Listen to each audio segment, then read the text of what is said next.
Hello and welcome to Get Informed, America, the show that breaks through the mainstream media box to bring you real, smart news. Hi, I'm Dave Oakenquist, and joining me is the editor of InformedAmerican.com, as well as the smartest man I know, Mr. Rodney Johnson. Rodney, good morning. Morning, Dave.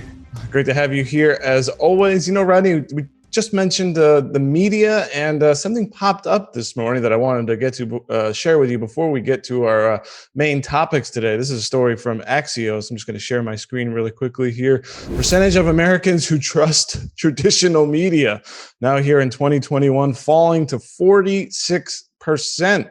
And a couple highlights here. 56% of Americans agree with the statement that journalists and reporters are purposely trying to mislead people by saying things they know are false or gross exaggerations. And 58% say most news organizations are more concerned with supporting an ideology or political position than informing the public. Rodney, what do you make of this as trust in the media falls? And now we're past the Trump era. I guess this is new data.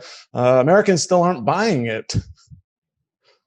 Well, the last actual point on the website that you just put up there was to me the most interesting part, which is trust among Democrats is, I believe, 58%, and trust among Republicans is, in the teens. Yeah, just 18%. Now, I think what I'm reading is that people who are conservative are looking at the news, and what they see is a biased point of view. Yeah. Which, I see the same thing, right? As my wife says, all the time, I occupy the mushy middle, but I certainly see this in reporting in many, many places. And I was struck that both sides of the aisle are very distrustful of the media. And that it was as high as 68% in recent years before dropping so low. Yeah. And so I think what we saw is that same old thing where when there's no crisis, when there's no concern in the air, then it's really easy to trust. It's really easy to say, oh, well, we all have freedoms, we all have these things. But when you have contention, when you have an issue that's difficult that you're working on, that's when things get hard. And sympathy is not the right word, but I certainly can see how if somebody has a view of the election and they see what is considered the other side taking a different point of view, if a reporter or a news organization is putting out stories that tend to fall on one narrative or another, you're going to think they're biased because they are, clearly. Yeah. Now, you could be biased towards what you believe to be the truth, obviously. And so I just think it's a kind of this same old thing going on where we have a couple of very contentious things happening and the news tends to be very skewed one direction or the other. So yeah, that's why we exist, right? That's what we're trying to do, is cut through some of this and bring people stories and a point of view that isn't as tainted as what they tend to see every day in the mainstream media. Yeah, absolutely. That is our role here, 100%, to try to break through that nonsense. Final point on this, Rodney, could it be that some of the mainstream news organizations that reported on Donald Trump PP tapes are the same people who are now writing glowing stories about Kamala Harris's Converse shoes and whether Dr. Jill Biden or Joe Biden, who gets to ride the Peloton bike first? Could we get just a little bit more scrutiny over the next 4 years, or do you think that's not going to happen? I don't know. I mean, it's so tainted at this point. And I come back to the thing that hasn't shown up again in the last month, which are the Hunter Biden tapes and the Hunter Biden laptop. I mean, that's pretty damning evidence that's really straightforward as to what was going on from a source that is not only deemed credible, but neither Hunter nor Joe Biden have said that the laptop is fake or the emails are fake. It's like, why aren't we pursuing this? And why aren't we having a transparent pursuit of this in the media? And it goes right back to the same old thing, is he's getting a pass. Yeah. And he just is. I'm not saying he's a bad guy. I'm not saying he's terrible. I'm saying he's getting a pass. Well, that, Rodney, that violated the hacked materials policy that big tech corporations and large organizations consider to be so sacred. So that's why they didn't report on it.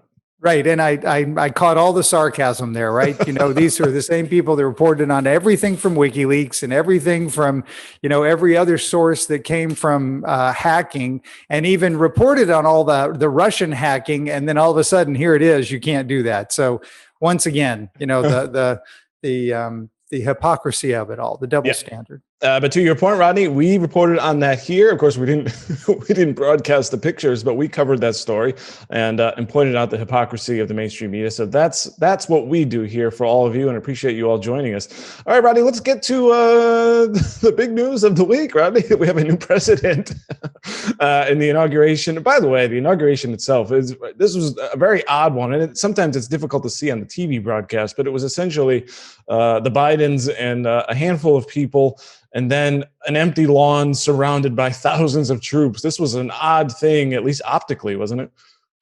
It was, and it was depressing. It was kind of closing the barn door after the horse is already out, right. Because it was preparing for something that nobody wanted. When I say nobody, I mean the overwhelming majority of Americans do not want violence, do not want it in the Capitol. And so preparing for something that seemed like a bit of overkill. It seemed much more likely that you would see protests at state capitals around the country, which reportedly didn't happen. A few people gathered, but nothing really happened. I haven't found any report that said something of note happened. Right. But it didn't stop the protests in Seattle and Portland, where people were still vandalizing the Democratic Party office and vandalizing buildings. I mean, and starting, unfortunately, the cliche dumpster fire. I mean, these were dumpster fires. And I found it very interesting that the police did not hesitate to use tear gas at this event, whereas last summer, there were, of course, all of these big pronouncements that we would never do such a thing. It's horrible, terrible, and all that stuff. And it's like, yeah, that's out the window. We're just doing this now. So. Well, that's interesting. And that remains to be a question. Will we see potentially, after what we saw in the Capitol building, could we see extremists, anarchists, those kinds of people? And so far, I mean, we know off the bat that they were able to kind of run wild a little bit before the police came out. Can we expect a crackdown on that side as well?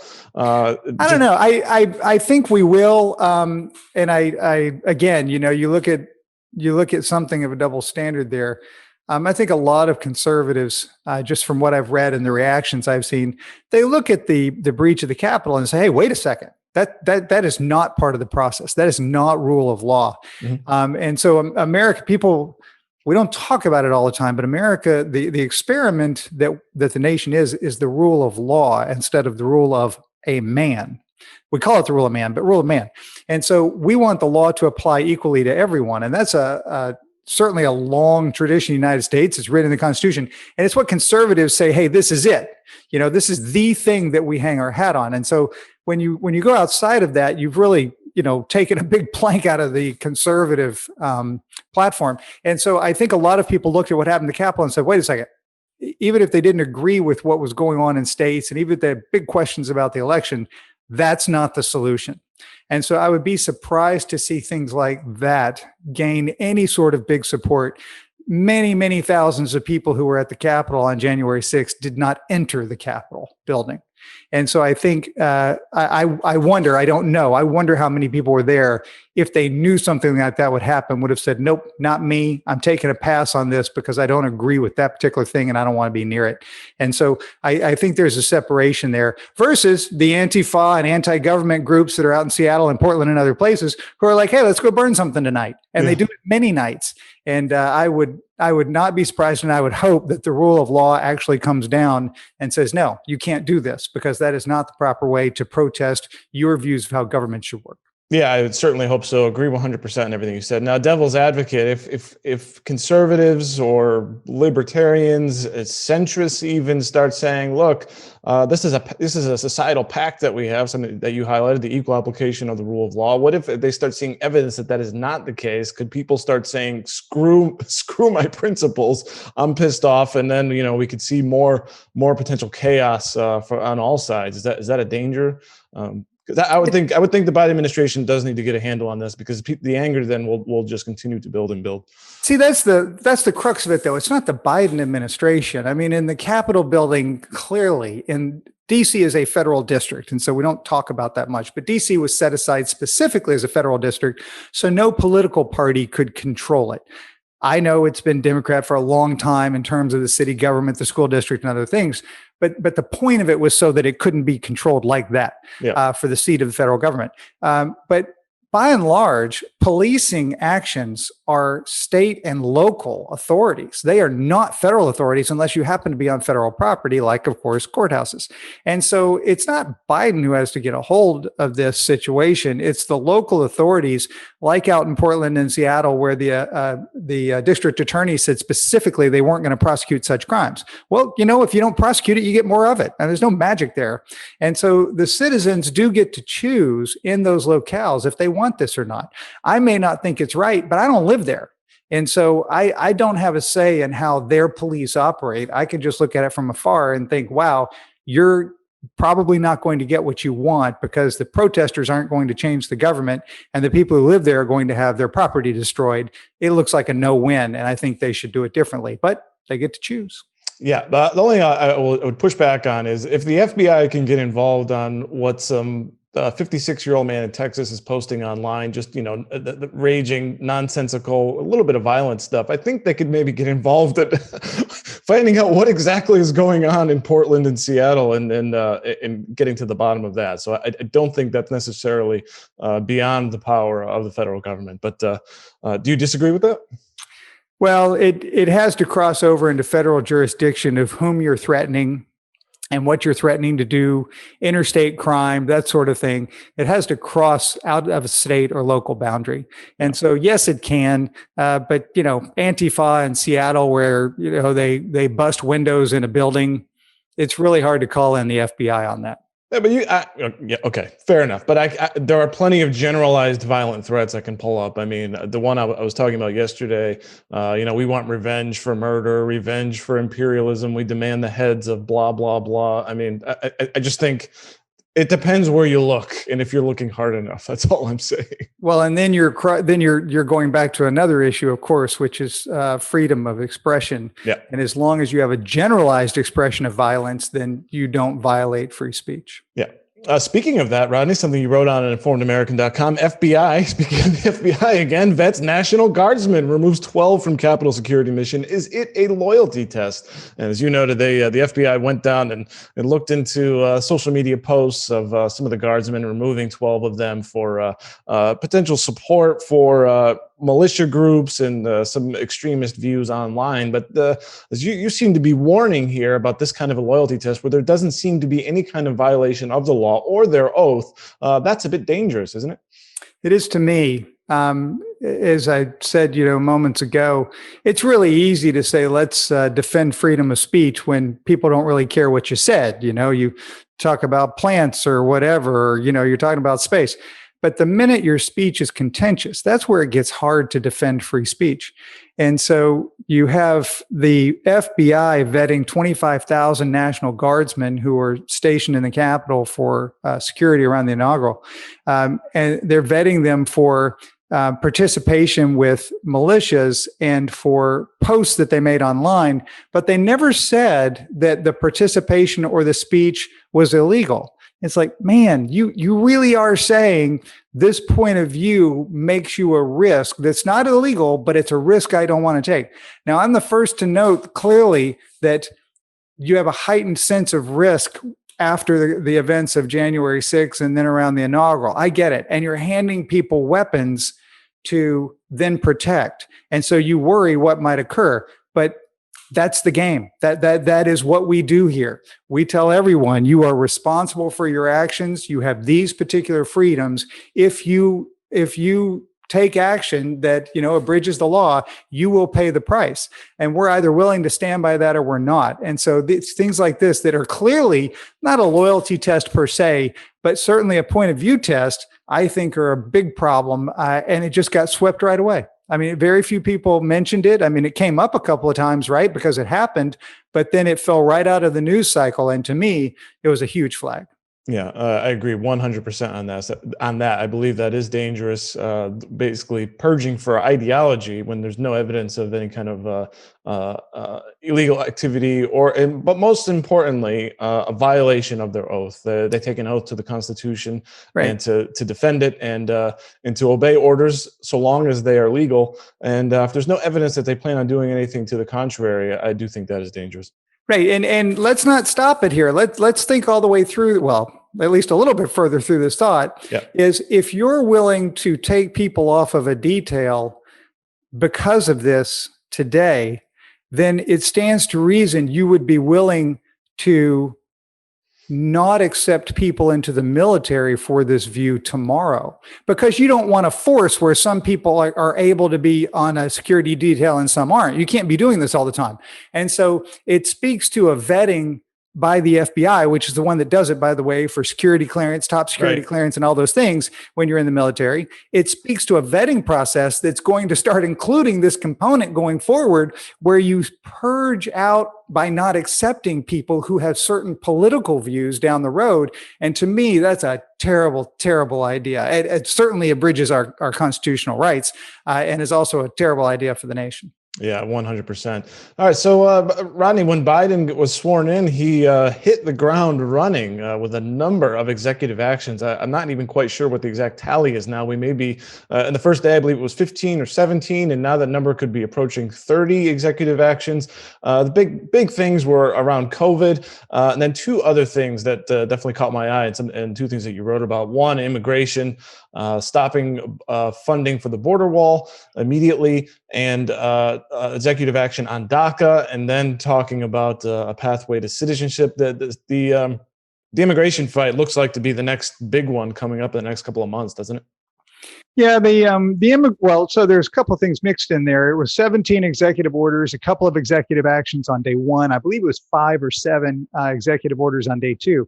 And so the president can put out some directive and whatever on COVID, on climate change, on fuel efficiency, on all sorts of different things. He can't change the path to citizenship. And so while he can change DACA, he cannot change hey, let's give 11 million illegal immigrants a path to citizenship. Still need Congress for that. Right. That's a proposal. Right. Yeah. And so, but that's out there, and he's doing it. That's one of his proposals. And I find it very interesting because, it's our nation is built on migrants and immigrants, and we've got a lot. But it doesn't mean that everybody who is here as an illegal immigrant wants to be here. Granted, certainly a number of them do, but a lot of them don't. They just, they make money, they live here, they work, they obey the rules by and large, and they send their money home and they want to go home one day. And so I don't know what type of support he's going to get for this from Congress in terms of will it be enough to pass such legislation, but it's certainly going to capture people's attention, because the problem is his proposal is everybody who is here on January 1. It's like, really? This follows the McClellan Act from the 1980s when Reagan said, okay, we're going to do amnesty one time, and then we're going to tighten up all of the regulation, oversight, and border control so that we don't do this again. Clearly, we failed miserably because we put no money toward the enforcement. And so this is one more thing. It's like, well, if you do it, I mean, what you're just doing is setting up this, once every couple of decade amnesty program, because you're not fixing the situation. People will do their best to improve their situation. And if you live in Guatemala, you work hard, but your family's threatened by gangs and stuff, by golly, you're going to try and get to North America, further up North America, past Mexico to the United States, to live a better life. I totally get that. But we have to have some rules as to how this goes. And this is not putting forth new rules. This is just putting forth a path to citizenship for people who've already broken the rules that exist. Now, the other thing I noticed as well is the essentially what appears to be the end of interior enforcement immigration-wise. So I would expect we would see deportations to drop precipitously. I mean, is the new policy in the U.S. going to essentially be once you get in, you're good kind of a thing? Well, it's going to go back to the old policy, which was more or less that. We kind of merge these two ideas. One is asylum seekers and one are illegal immigrants. They're not the same thing. But people who apply for asylum or claim asylum, once they made it onto U.S. soil, they claim, they're processed, and then they're released into the United States to await their asylum trial, right?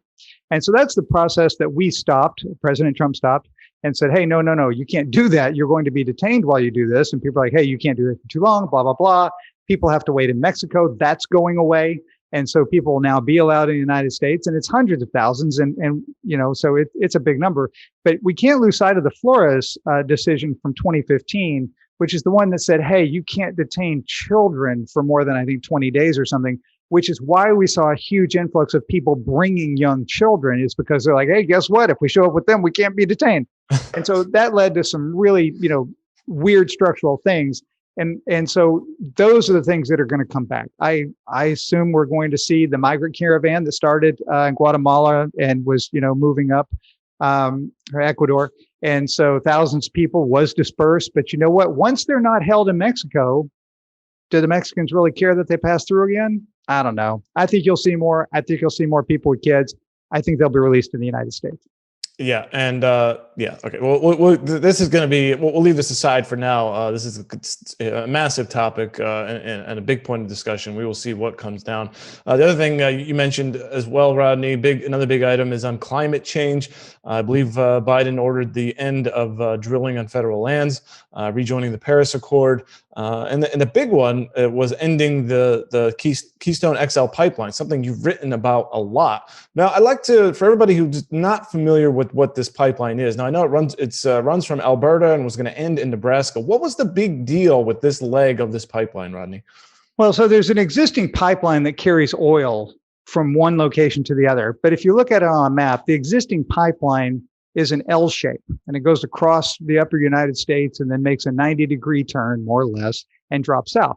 The XL pipeline cut the corner, not by a little, but by a lot. Mm-hmm. And so if you look at the XL pipeline, it was much more direct. And so people said, well, wait a second.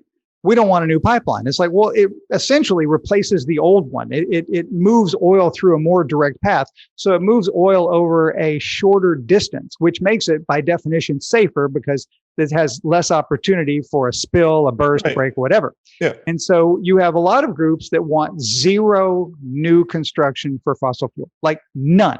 Okay. And so it's opposition no matter what the claim.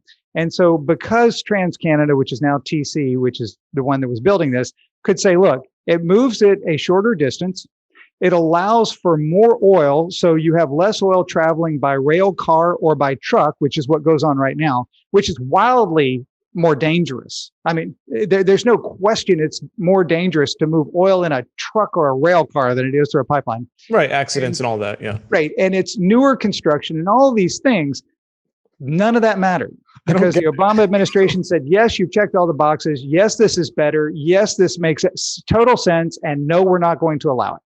And so you get Trump and he says, yes, I'm going to allow it. The president saying he's revoking their permit doesn't mean that they can't do it. It puts them back in the position of fighting all these small fights from different groups who have, there's no yes in them. There's nothing that TC could do to get them to yes, because they don't want it no matter what. And so it's one of those cutting off your nose to spite your face thing, right? If you really want the nation to be safer and you want less potential harm from fossil fuel in any form, then you would certainly want oil to travel a shorter distance through the best technology to do that. And so people are saying no. And of course, the outcome is TC announced that they're going to, cut 1,000 jobs in short order because guess what? They're not building this pipeline anymore. Now, Canadian Prime Minister Justin Trudeau disapproved of this move. Interesting there, a bit of battle there. So what does this mean? I mean, is this this is certainly this is not just symbolic. And what does this, how does this change the oil and gas industry in the United States? It seems like Biden is trying to move things quickly. I mean, would you say, this is completely an anti-fossil fuel move, Rodney? I mean, what are the larger implications of this?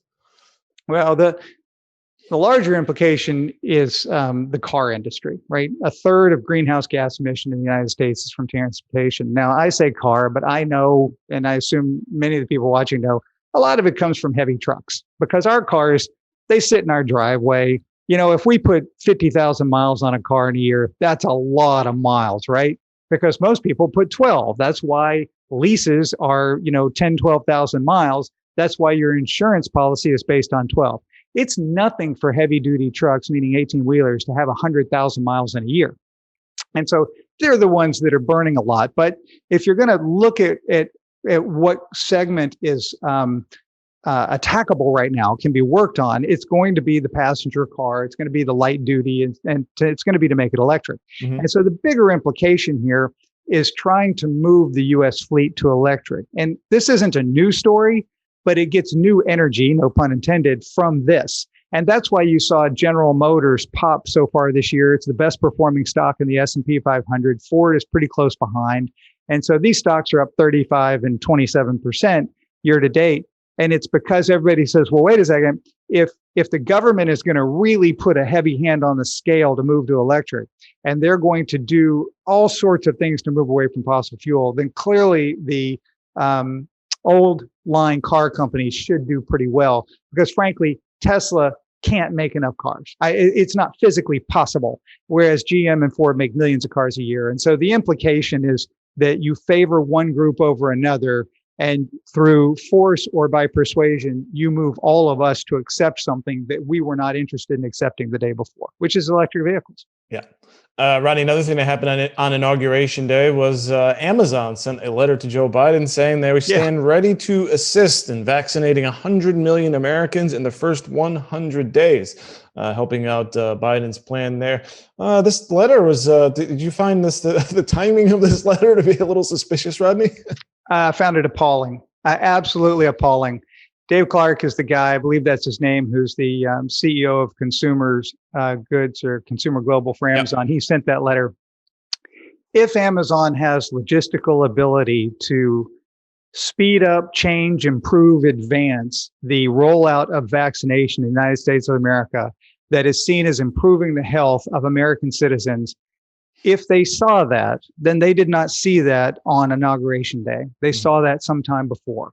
And that could have been 2 months, 3 months, I don't know when, but it's sometime before. And the idea that they withheld that until the date of his inauguration is offensive. And they're free to do it. They can do whatever they want. They didn't have to offer any help at all. I totally get that. Yeah. But it smacks of taking sides at the expense of the health of Americans. And I find that offensive. I do 100%, Rodney. This is, yes, it is offensive. It is disgusting. And of course, as you said, if you could have helped, certainly they had the ability on, the 19th. They own a fleet of cargo jets and certainly all the vans and all the things. I don't know what they're going to do to speed it up. I mean, because they don't have personnel trained in injection and all those things. Well, Rodney, so when you get your Amazon can do, but that's not my job. That's theirs. So. Sorry, I talked over you. But when you get when you order your trinket on Amazon, will the delivery guy give you a jab of the vaccine? Is that? And that's just it, right? And so the whole thing about we're going to speed up all this vaccination because Joe Biden wants to, it's like, I get it, but you have to train medical personnel to do this. That's the big holdup.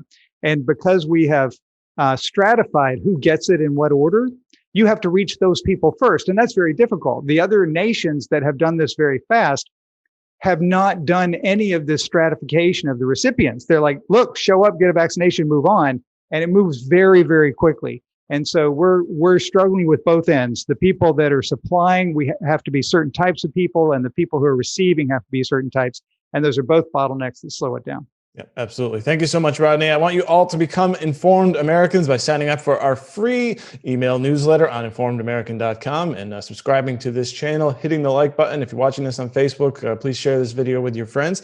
Rodney, as we look ahead to the week and the coming days, when everyone heads on over to informedamerican.com and sign up for their free email newsletter, what kind of stories can they expect to get in their inbox? Well, it's going to be a continuation. We're still settling in and getting used to the executive orders coming out of the White House. There are more coming every day, affecting all areas of our lives. It's going to be a battle over the Senate. We are split 50-50, but because of that, the committees work in weird ways, and committees are where laws are crafted before they come to the floor.